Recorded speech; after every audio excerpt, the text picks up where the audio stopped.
So I want to talk a little bit today about employee engagement. And I've got good news and I've got bad news. So we'll start with the good news. Everyone is familiar with Gallup polls. Well, they track employee engagement. And for 2021, they reported the highest level of engagement since they began tracking these numbers. And that number is 34%. So that's the good news.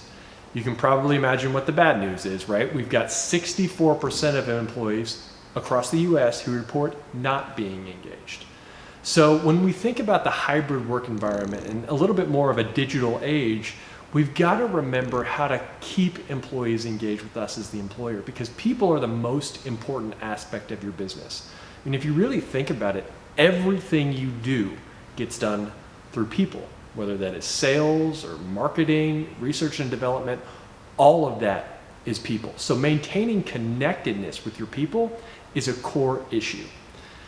First and easiest thing we can do if you've got a remote workforce, always utilize your videos when you're having meetings with your employees. So much of communication gets lost if you're just having voice to voice over the phone.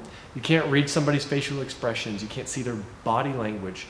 There is a big portion of communication that you're just not getting if you're just talking to people on the phone, right? So that's number one.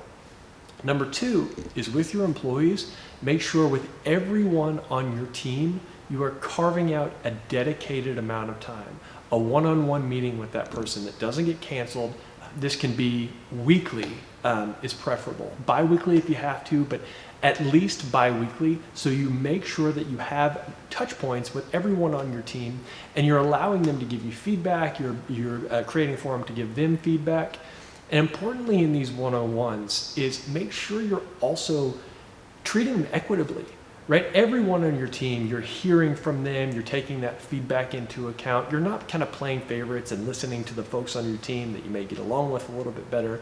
Treating people fairly and equitably is going to go a long way to create some psychological safety for your team members so they can feel listened, feel valued, and be aware of how you're responding to this feedback as well.